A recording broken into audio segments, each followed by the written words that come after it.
नारायण नारायण नारायण बोलो ना, कंजूसी ना करो। नारायण नारायण नारायण।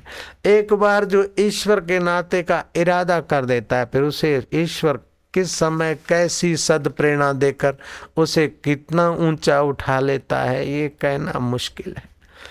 एक बड़ी खूबसूरत लड़की थी, उसका रूप लावण्य देखकर आसपास के राजकुमार और बड़े बड़े राजा भी मोहित हो गए थे। वह लड़की राजकन्या थी, उसके साथ स्वयंवर रचने के लिए सब लालायित थे। लेकिन जितनी वो बुद्धिमान थी, सुंदर थी, बुद्धिमान थी, उतनी ही वो विवेकवान विचारवान भी थी। भल भले सुंदर आए, लेकिन उनका चमड़ी का सौंदर्य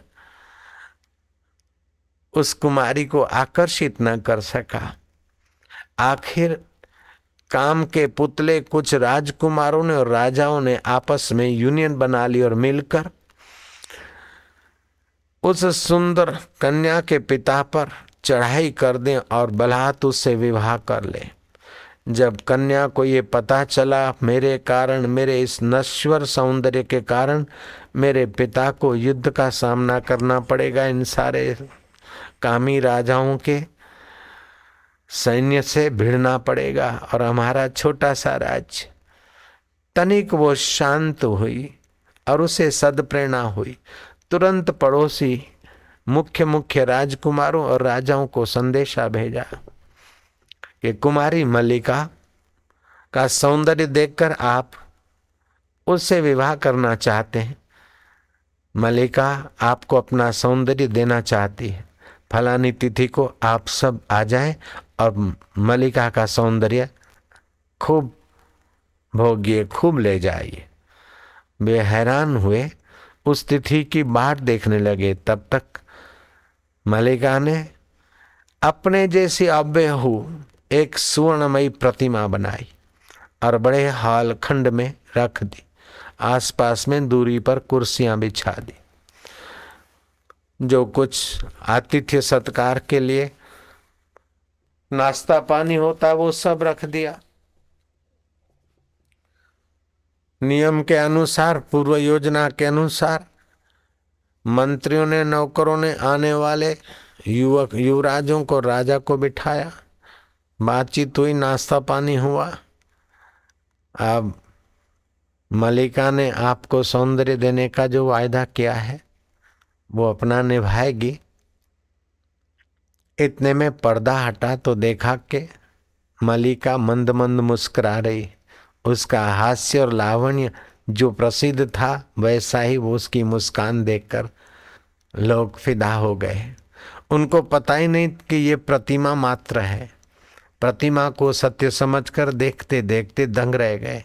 इतने में मल्लिका आई, ये सच्ची कि वो सच्ची। मल्लिका ने कहा कि मैंने प्रतिमा बनाई है, मुझे यही विश्वास था कि आप इसको ही सच्ची मानेंगे, और सचमुच में इसमें सच्चाई मैंने छुपा कर रखी। जो मैं हर रोज भोजन करती हूँ, अब मैं आपको अपना सौंदर्य देती हूँ। हॉल की खिड़कियां बंद कर दी गई और दूर रखी हुई वो प्रतिमा के करीब ले गई। बोले, मैंने 4-5 दिन का सौंदर्य तो इसमें ही छुपा कर रखा है। जो ही उस प्रतिमा का पीछे का ढक्कन खोला तो 5 दिन का जो उसमें अन्न जल वस्तु थी, वो जो बदबू थी, वैसी भयंकर निकली बदबू कि वो तो हाय हाय करते हुए चकित से हो गए। खिड़कियां खुलवाकर उस मल्लिका ने राजकुमारों को और राजाओं को कहा कि भाइयों, जो दही अन्न दूध फल दाल भात, जो रोटी राटी खाकर ये शरीर सुंदर देखता है, वही थालियां मैंने 5 दिन से इसी में डाल रखी। अब वो सड़कर उनकी ये बदबू हो गई।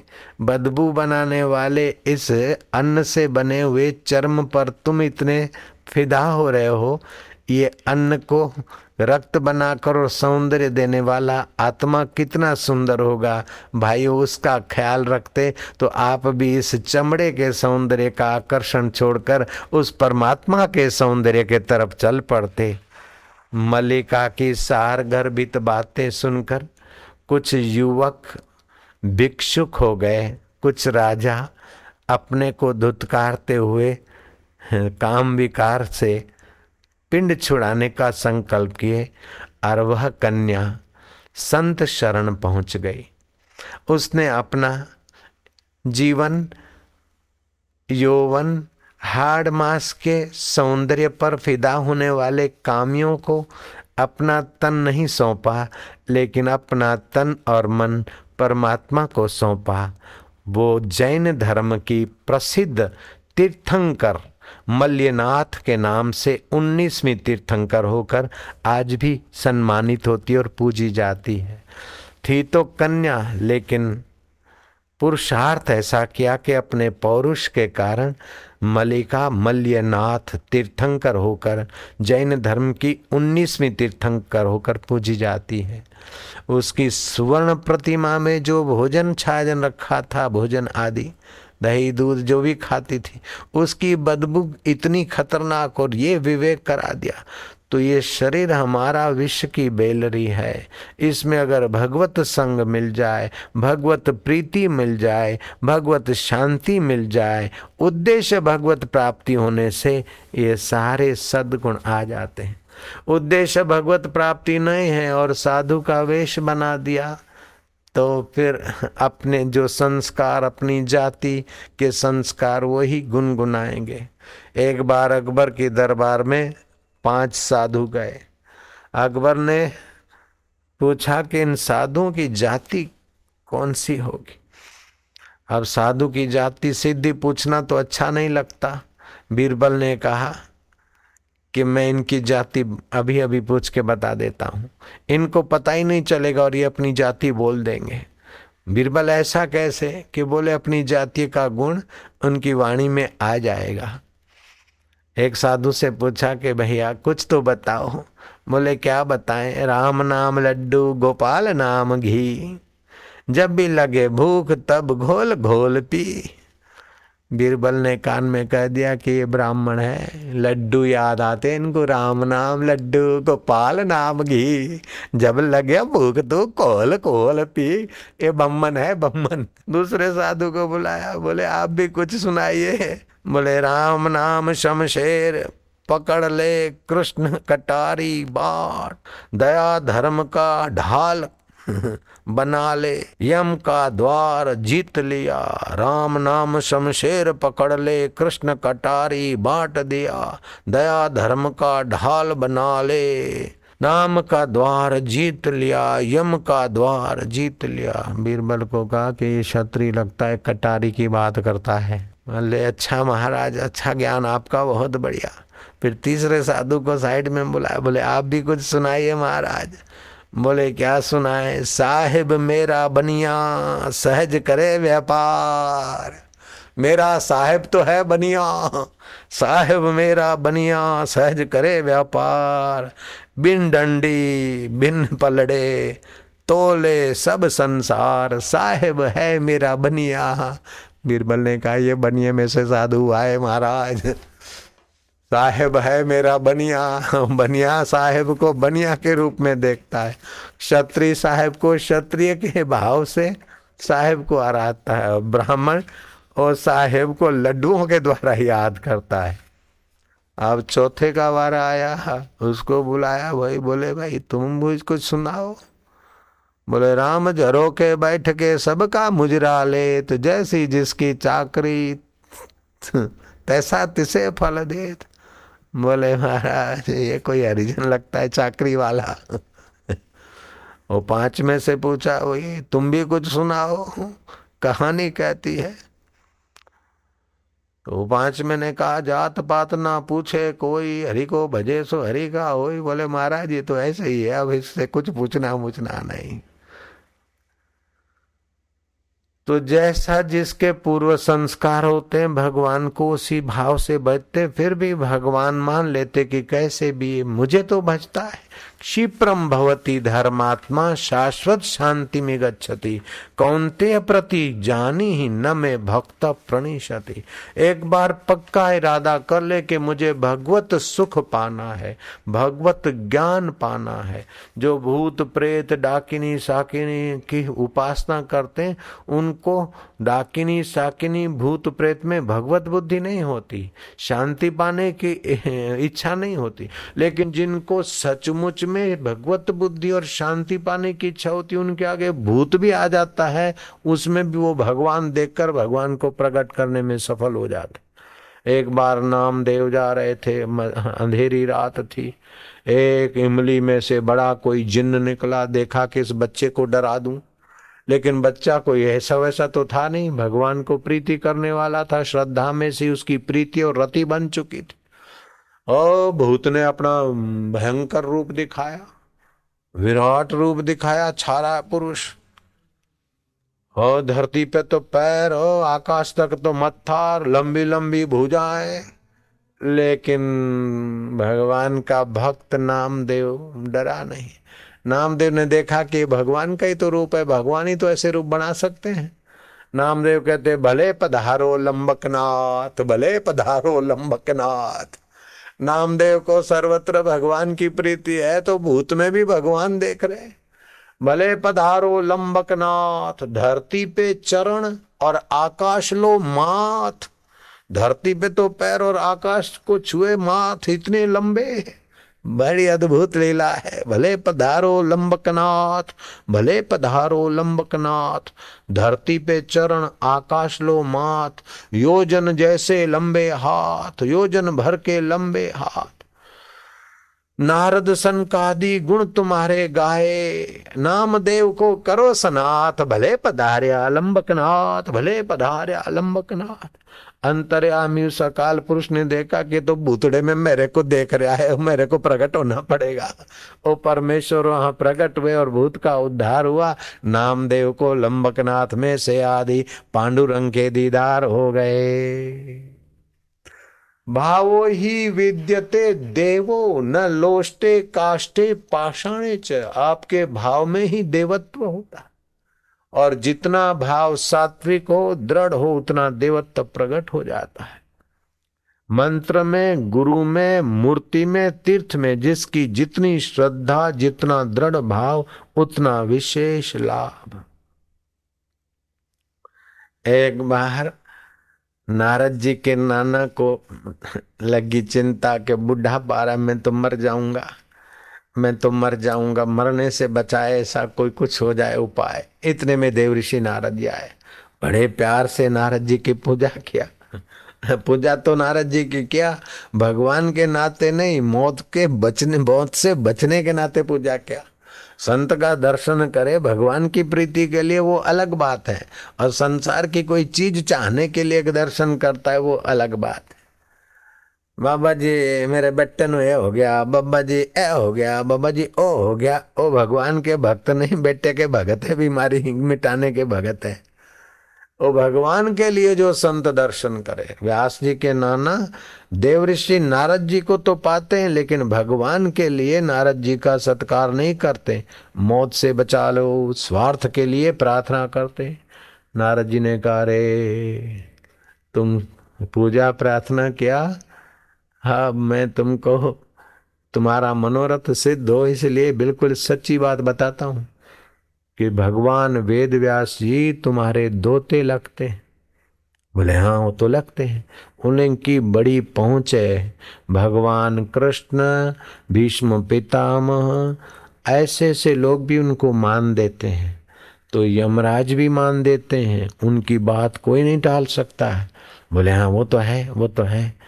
बोले वो तो है, तो अब वो व्यास जी आ जाएंगे तुम्हारे दोते, तो तुम उनसे पहले वरदान मांगना, ओ वरदान दें बाद में बात बताना, और वरदान दे दें तो फिर बोलना कि मेरे साथ चलकर ओ यमपुरी में जो खाता है, जिस जिसको मार कर लाना है, उस खाते में से अपने को तुम उनके साथ ले जाना और अपने आंखों देखे खाता में से नाम कटवाना। वो बड़े आदमी, अच्छा मैं यमराज को कह दूंगा, यमदूत नहीं भेजेगा, मैं ऐसा कह दूंगा, वो फिर बड़े आदमी भूल जाए तो। इसलिए आप रूबरू जाकर अपना नाम ओ मरण धर्मा में से निकलवा लेना। और व्यास जी में तो शक्ति है, आपको योग शक्ति से यमराज के पास ले जाएंगे। यमराज के पास खाता न मिले तो और डिपार्टमेंट में जहां भी होगा आप वहां पहुंच जाना। बोले नारद जी अच्छी कही। और नारद जी तो नारायण नारायण करते गए। अब मरने वाला शरीर, मृत्यु का भय। थोड़े ही दिनों में वो व्यास भगवान आए, व्यास जी का खूब सत्कार किया। बोले नाना जी आज तो बड़ा प्यार कर रहे हो। बोले आज तुमसे एक चीज मांगना है। बोले मांग लो। बोले नहीं पहले वचन दो। अरे नाना जी आपके लिए क्या कमी, आप जो बोलोगे वो मैं आपके लिए दे दूंगा, कर दूंगा। बोले नहीं पहले वचन दो, जो मैं मांगूंगा वो आप कर दोगे। बोले हाँ कर दूंगा। बोले वचन वचन। बोले मुझे देखो बुढ़ापा है, मृत्यु का भय लग रहा है, आप मेरे साथ चलो, आपकी बड़ी पहुंच है यमपुरी में, और जहां यमदूतों को भेजने की तारीख अभी जब भी आए वहां से मेरा नाम कटवा दो। व्यास जी तो बंद गए वचन में। बोले अच्छा चलो। जो यमपुरी में गए तो यमराज खड़े हो गए कि भगवान व्यास ब्रह्मज्ञानी संत थे, महाराज क्या सेवा करें। बोले सेवा तो और क्या, ये मेरे नाना जी ये मेरे से वचन ले बैठे हैं, तो आपकी बंदी में इनका जब नंबर आता हो मृत्यु का वो जरा निकालो, जरा चेक्का चुक्की करके जरा कर दो तो ठीक है। बोले इनका नंबर तो अभी नहीं है। तो बोले विधाता के पास होगा, चलो वहां चलते हैं। तो विधाता की यमराज के तरफ डायरी आने वाली में तो नंबर मिला नहीं। तो नाना बोलता है कहीं तो होगा, फिर कभी एकाएक आके मार दे, जहां भी हो जिस डायरी में बही खाते में हो वहां निकालो। तो चित्रगुप्त और यमराज गए विधाता के पास और विधाता की बंदी खुलवाई। तो विधाता की बंदी खोलते खोलते ये मिला कि ये व्यास जी के नाना है, मृत्यु से डरते हैं, इसलिए इनका यमपुरी में नाम भेजने से सदा के लिए इनकार रखा था। ऐसी कड़ी शर्त डाल के रखी कि पृथ्वी पे जो भी पैदा होता है उसको तो मरना पड़ता है, लेकिन ये मृत्यु से डरते हैं, व्यास के नाना है, नारद को पूज चुके हैं, संतों को से आशीर्वाद के लिए प्रार्थना और सेवा कर चुके हैं, इसलिए विधाता ने इतने कड़े नियम से इनका नाम रख दिया कि इनकी जल्दी मृत्यु ना हो। ये तो ऐसा लिखा है कि जिस दिन व्यास जी के नाना स्वयं व्यास जी को लेकर, यमराज को लेकर, चित्रगुप्त को लेकर यहाँ पर आएंगे तभी मरेंगे, उसके पहले नहीं मरेंगे। इतना सुनना था और नाना जी तो चल दिए। अब व्यास जैसे कि लाघवक के बाद भी तो शरीर मरता है, तो इस मरण धर्मा शरीर में अमर परमेश्वर की प्रीति मिल जाए। अमर परमेश्वर हमारा आत्मा है, मौत शरीर की होती है। शरीर की मौत तो उसके पहले मैं शरीर हूँ उस अज्ञान की मौत हो जाए, मैं संसार का सुख ले लूं उस वासना की मौत हो जाए, इस शत्रु को नीचा दिखा दूं उस द्वेष की मौत हो जाए, इस मित्र से मजा ले लूं उस राग की मौत हो जाए। तो राग द्वेष और अज्ञान की मृत्यु हो जाए। थोड़ा सा ही भगवान का भजन करे तो धर्मात्मा हो जाएगा, फिर उस भक्त का विनाश नहीं होता। चोला तो बदलेगा लेकिन भक्ति का रंग फिर उसका ज्यों ज्यों समय जाएगा बढ़ता जाएगा। कबीर जी ने कहा साहिब है मेरो रंग रेज, चुनरी मोरी रंग डारी, धोए से छूटे नहीं दिन दिन होत सुरंग, स्याही रंग छुड़ाए के दियो मझीठा रंग, साहिब है मेरो रंग रेज, चुनरी मोरी रंग डारी। वह साहिब वह परमात्मा हमारे दिल की चुनरियां रंग देते हैं और दिन दिन वह दिव्य होती जाती है। घाटा रंग होता जाता है। संसार की चदरिया तो धो तो रंग फीका पड़ता जाता है, लेकिन साहिब के रंग से एक बार चदरिया रंगी तो दिन दिन वो रंग बढ़ता ही जाता है। प्रेम के बाप का नाम विश्वास है, जहाँ विश्वास है वहीं प्रेम है। करदम ऋषि की भक्ति में ज्ञान की प्रधानता है और देवहूति की भक्ति में प्रेम की प्रधानता है। दोनों पति पत्नी है। करदम ऋषि ज्ञान समाधि में बैठे और वो प्रेमा भक्ति से कंद मूल फल फूल लाकर पति की सेवा में रखती। कहाँ तो एक छत्र सम्राट मनु महाराज की बेटी और कहाँ करदम ऋषि पेड़ के नीचे तप कर रहे और वहां अपनी कन्या दान करके राजा रानी चले गए और कन्या ने देखा कि तपस्वी पति मिले बड़े भाग्य से। उस देवहूति ने इतनी प्रेम से सेवा की कि उनको ये भी पता नहीं चला कि मैं राजकन्या हूँ। जब पत्थर की प्रतिमा अथवा जलाशय में श्रद्धा भक्ति करते हैं तो वहां भी फल मिलता है, तो हयात पति में परमात्मा बुद्धि करके उनकी सेवा करने से अंतःकरण में सुख और तप क्यों नहीं फलेगा। भाई लोग तो तालियां बजाओ, माइया न भी बजाए तो कोई हरकत नहीं। आजकल तो पति पत्नी एक दूसरे को कानून दिखाते हैं। स्नेह कानून से नहीं टिकता है, स्नेह तो भाई विश्वास से टिकता है।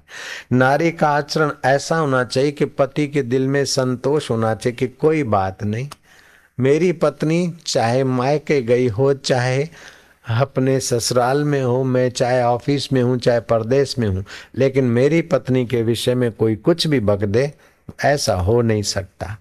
तो पति का प्रेम पात्र बनेगी पत्नी। ऐसे ही पत्नी के हृदय में भी विश्वास होना चाहिए कि मेरे पति चाहे ड्यूटी करने रातपाली करने कहीं गए, चाहे किसी के वहां गए, 10 दिन 15 दिन 25 दिन के बाद आएंगे, लेकिन मेरे पति बिल्कुल चरित्रवान है। तो पत्नी का प्रेम पति के प्रति, पति का प्रेम पत्नी के प्रति बना रहेगा। ऐसे सासू ससुरे कुटुंब परिवार का एक दूसरे का प्रेम संपादन विश्वास से होता है। प्रजा का प्रेम संत के प्रति होगा तब संत की वाणी से आनंद आएगा। अब कन्या मन्या कुर्र तुम मेरे चेले मैं तेरा गुर्र, ऐसा करके दक्षिणा दे दें, ले लें और नाम दान थमा दे तो आपका विश्वास नहीं होगा, और विश्वास के बिना भक्ति नहीं होगी। नहीं, शिष्य को ऐसा चाहिए गुरु को सब कुछ दे, गुरु को ऐसा चाहिए कि शिष्य का कछु न ले। विश्वास, प्रेम के बाप का विश्वास। विश्वास जो भगवान के रास्ते जाते हैं उनके जीवन में विश्वास जरूर है, विश्वास से प्रेमा भक्ति पनपती है। लेकिन जो विश्वासघात करते हैं, चाहे गुरु की पदवी पे हों, चाहे शिष्य की पदवी पे, पति की जगह पे, पत्नी की जगह पे, वे अपने आप का बहुत घाटा करते हैं। कभी भी किसी के विश्वास का घात नहीं करना चाहिए।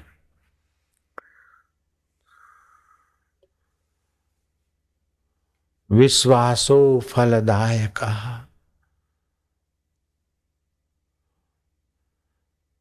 पोलैंड का एक विद्यार्थी यात्री आया गांधी जी के पास, गांधी जी का रेखा चित्र लेकर गांधी जी को दिया। महाराज चित्र सही कर दो आपकी। गांधी जी ने अपना साइन कर दिया।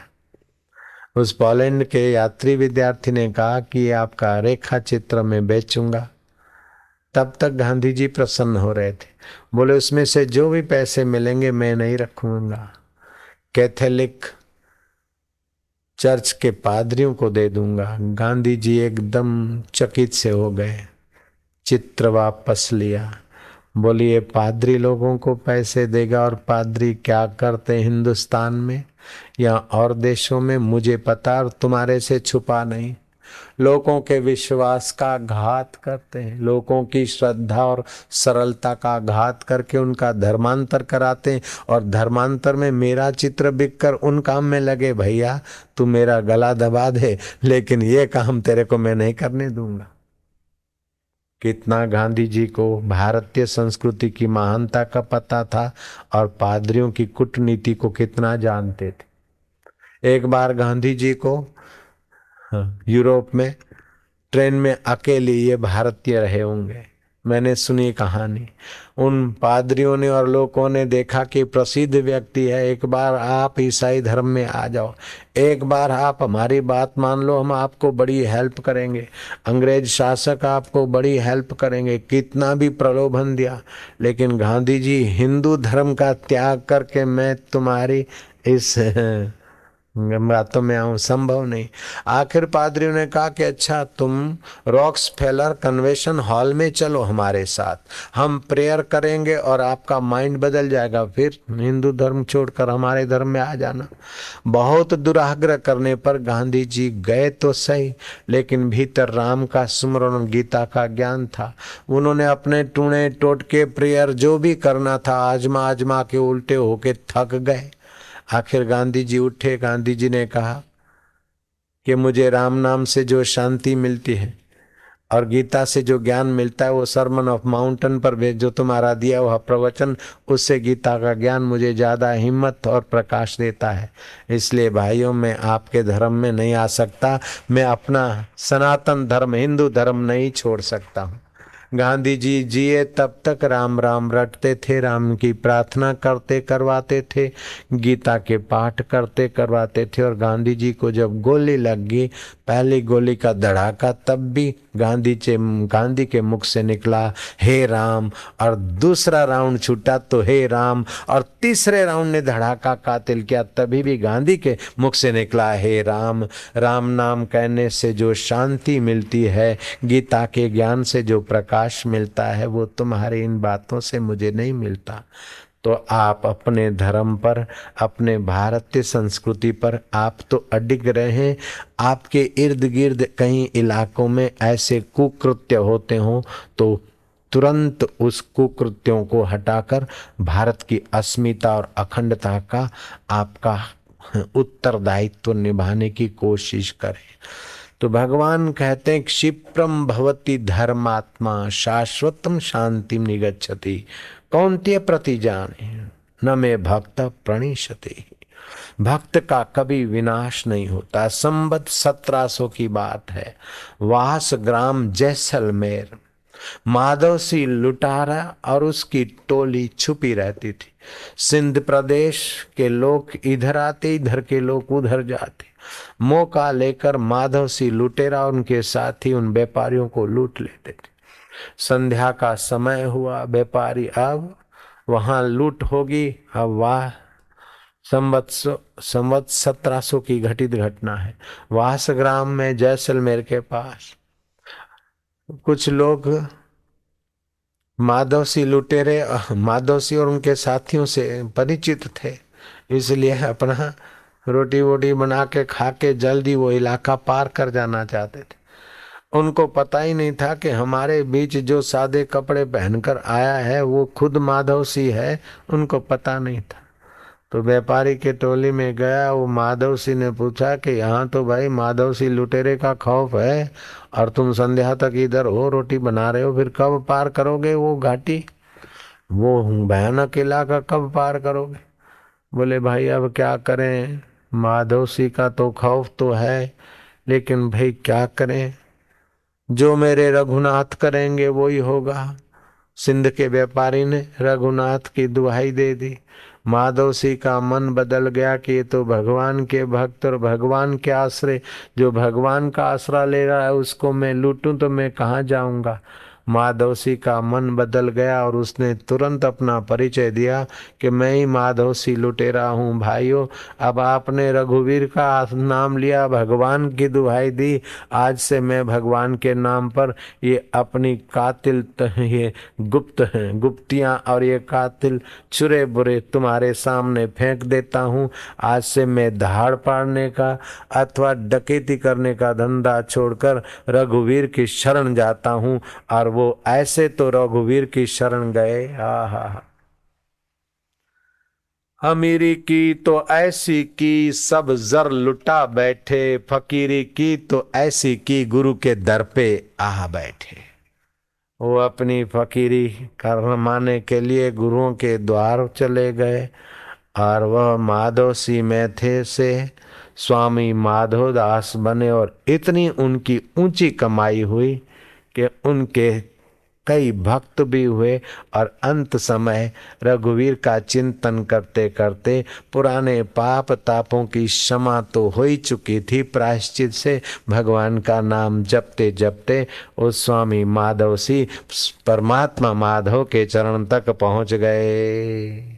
बिगड़ी जन्म अनेक की सुधरे अब और आजू, तुलसी होई राम को राम भजी तजी कुछ समाजू। अनेक जन्मों की बिगड़ी बाजी इसी जन्म में सुधर सकती है। भगवान के होकर भगवान का भजन करे, बेड़ा पार हो जाता है। क्षिप्रम भवति धर्मात्मा। सुबह उठे तो प्रार्थना करें कि परमेश्वर मैं तेरा हूँ, तू मेरा है। ए मेरे रब, मेरे काम क्रोध लोभ मोह ये मन में रहते हैं, मुझ में नहीं रहते हैं। मैं मुझ में तो आप रहते हैं, आप में मैं रहता हूँ, फिर भी ये मेरे को घसीट जाते हैं। हे परमेश्वर, मेरा हृदय तो तेरा घर है। आप तुलसीदास की भाषा का फायदा ले लीजिए, भगवान को जरा आप पटाने की कला सीख लीजिए। जैसे बच्चे थे आप तो माँ बाप को पटाकर अपनी मना लेते थे ना, अभी भी बच्चे आपको पटाकर अपनी बात मना लेते, ऐसे आप भगवान को पटाकर अपनी बात बना लीजिए। तुलसीदास ने भगवान को प्रेम पूर्वक पटाया। तुलसीदास जी कहते मम हृदय भवन प्रभु तोरा, ये हृदय तो मेरा लेकिन घर तो तेरा है। मम हृदय भवन प्रभु तोरा, ताही बसे आई बहु चोरा। मैं एकल अमित बट मारा, को सुने नहीं मोर पुकारा। मैं अकेला हूं और ये विकार बहुत सारे, मेरी पुकार कोई नहीं सुनता। तेरा हृदय खराब हो रहा है, तू कहाँ है, तू जरा संभाल ले, ये चोर देर तेरा घर खराब कर रहे हैं। मम हृदय भवन प्रभु तोरा, ताही बसे आई बहु चोरा। मैं एकल अमित बट मारा, को सुने नहीं मोर पुकारा। रघुनायक बेगी करो संभारा। हे रघुनायक, हे परमेश्वर, जल्दी अपने इस दिल की, अपने घर की संभाल ले ले मेरे रब। रघुनायक बेगी करो संभारा। चिंता मोहे अपारा, मुझे ये अपार चिंता है कि अपजस नाथ होई तुम्हारा, तुम्हारा अपजस हो जाएगा कि तुम्हारे घर में ये चोर बैठे हैं। तो सेठ के घर में बड़े बड़े डकैत रहते हो तो सेठ का अपजस हो जाएगा। ऐसे हे रघुनाथ, ये आपका घर है, हृदय मेरा लेकिन आपके हवाले कर दिया, आप इसमें जो भी आते आप ही संभालो नाथ। ऐसा करने से भी नाथ की सहायता आपको मिल सकती है। नाम दान मिलने के बाद मंत्र दीक्षा में जितने अक्षर होते हैं, उतने लाख, उतने हजार, उतने सौ, उतने मंत्र जपने से वो मंत्र सिद्ध हो जाता है। इष्ट मंत्र सिद्ध होने के बाद अनिष्ट का प्रभाव नहीं पड़ता है। मंत्र जाप में पहले वैखरी से जप होता है, दीर्घ आप मैं बोलूं और आप सुने, इसको वैखरी बोलते हैं। फिर दीक्षा के बाद जब मिलता है तो मध्यमा में मन से जपते हैं, होठ चलते, कंठ चलता, जीभ चलती है, तो वैखरी से 10 गुना प्रभाव हो जाता है मध्यमा का। फिर धीरे धीरे मध्यमा पश्चंती में चला जाता है तो उससे 10 गुना मतलब 100 गुना फलदायी हो जाता।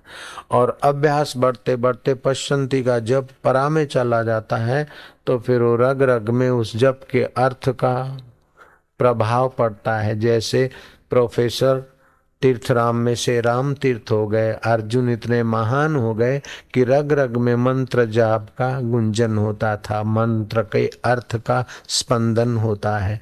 तो आपके पास तो भगवान नाम है, मंत्र दीक्षा लें चाहे न लें, किसी भी भगवान के नाम का जप करें तो नाम जपत मंगल दिशा दशा हूँ, तुलसीदास ने कहा है। 10 दिशा में भगवान नाम मंगलमय वातावरण कर देता है। तो भगवान के श्री मुख से निकले हुए वचन आप फिर से उच्चारण करें। क्षिप्रम भवति धर्मात्मा, क्षिप्रम भवति धर्मात्मा,